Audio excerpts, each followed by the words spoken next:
Friend, চলো আজকে তোমাদের একটা ছোট্ট বৃষ্টিতে যে আমার যে কী অসুবিধা হয় সেই একটা ছোট্ট ব্লগ তোমাদের কাছে আমি শেয়ার করতে চাই।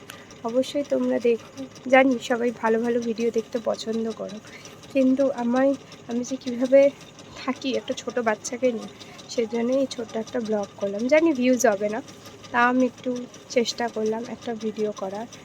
আর জানি না ভগবান কবে আমার কপাল খুলবে, কবে নিজে ঠিকঠাকভাবে একটা নিজে সেটেল করতে পারবো। তো চলো তোমাদের বেশি কথা না বলে আজকে দেখাবো যে আমি কিভাবে থাকি বৃষ্টির সময়। বিশেষ করে দেখো, এত বৃষ্টিতে আমার চুল প্রচণ্ড পড়ছে, বলে বাচ্চারা হাসলে নাকি চুল পড়ে, তো চুল আজরাতে পারছি না। আর এইটুকুনি ঘরের মধ্যে আমি যদি চুল ছানি তাহলে আমি খাবারের মধ্যে চুল পড়বে, যার জন্য আমি চুলটাও ছানতে পারছি না। আর বাইরে তো বৃষ্টি প্রচণ্ড হচ্ছে, জানোই বৃষ্টি পড়ছে। তো দেখো দেখো এখানে আমার মেয়ের, আমার নাইটি, তারপরে ওর বাবার সব জামা কাপড় মেলে দিয়েছি, দেখছো আমার মেয়ে। আর এই সাইডটা দেখো, এগুলো সব সকালে কেচেছি, জলও ঝরেনি, পুরো ভেজা অবস্থায় মেলে দিয়েছি, কিচ্ছু করার নেই ঘরের মধ্যে। এরকম মেয়ের জামা কাপড়, যেহেতু বাইরে আমার মেলার জায়গা নেই, আর এই দুটো গামছা মেলে দিয়েছি। গামছা তো দরকার বলো শুকোনোর জন্য। আর তোমাদের আরেকটা জিনিস দেখাই, যেহেতু বাচ্চার জামা রাতে বাইরে রাখতে নেই, তাই ওর জামা তুলে দিয়েছি। আর এইটা আমাদের জামা কাপড়। আর এই যে প্লাস্টিকটা মেলা দেখছো, এই প্লাস্টিকটা মেলা দেখছো, এর ভেতরে দেখো আমি এই সব জামা কাপড় মেলে দিয়ে উপর থেকে এই প্লাস্টিকটা দিয়ে দিয়েছি, যাতে বৃষ্টিটা না পড়ে। আর দেখছো তো এটা কালিটা খুব বাড়তি নেই, যার জন্য আমার সব কিন্তু ভিজে যায়, তার জন্য আমি এই প্লাস্টিকটা দিয়ে দিয়েছি। আর আমার ঘরের পরিস্থিতিটা দেখো, পুরো নিচটা ড্যাম পড়ে গেছে, দেখতে পাচ্ছ কিনা জানি না, নিচটা ড্যাম পড়ে গেছে। নিচে একটা জিনিস পেতে নিয়েছি, এবার রান্না করব। এই যে আমার মাম্মাম ঘুমাচ্ছে। এই গরমকালটা একটু কষ্ট হয় গরমের জন্য, যেহেতু খাটের তলায় রান্না করি, কিন্তু সবচেয়ে বেশি কষ্ট হয় জানো তো বর্ষাকালে, যেখানে হচ্ছে ছোট বাচ্চা থাকলে ভেজা জামা কাপড় কিছু মেলা যায় না, তো ওর জন্য বেশি কষ্ট হয়। তো এই যখন মাম্মাম ঘুমাচ্ছে বলে সব কাজ করতে পেরেছি।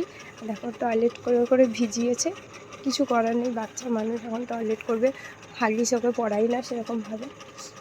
তো এই হচ্ছে আমার ঘরের অবস্থা, বর্ষাকালের ঘরের অবস্থাটা দেখো।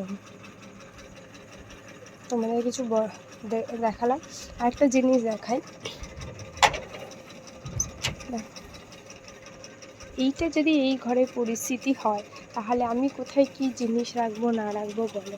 তাও আমার সবচেয়ে বলতে গেলে অনেক জামা কাপড় কম, অনেক কম জামা কাপড় আমার বরের। যেহেতু হয় ধরো শাড়িটাই দেখতে পাচ্ছ, শাড়ি যা আছে, কিন্তু সালোয়ার বলো, চুড়িদার বলো, যাই বলো, কুর্তি বলো, অনেক কম বলে, যার জন্য অ্যাডজাস্ট হয়ে যায় আমার এইটুকুনি ইয়ের মধ্যে।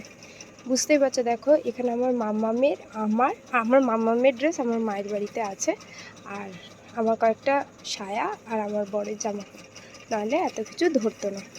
যেহেতু আমার ড্রেসটা অনেক কম, আমার বরের ড্রেস অনেক কম, তার জন্য।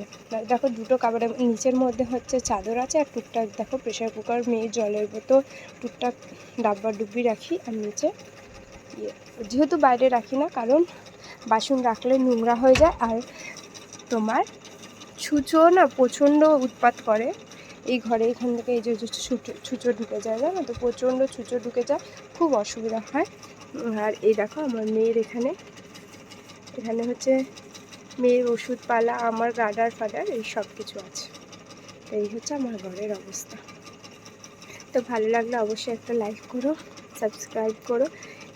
এটা কিন্তু আমি দেখাতাম না, যেহেতু বর্ষার সময় দেখো অনেকের যাদের দুটো ঘর থাকে তাদের একটু সুবিধা, আর যারা একটা রুমে, আমার থেকেও জানি অনেকে কষ্টে আছে, কিন্তু আমার একটা রুমের মধ্যে আমার ছোট বাচ্চাকে নিয়ে কী যে কষ্ট হয়। আর ওর তো ঠান্ডা লেগেই যায়, যেহেতু এই জলগুলো পুরো ওই পাখাতে টানে, দেখো পাখা চলছে, আর মেয়ে প্রচণ্ড ঘেমে যায়।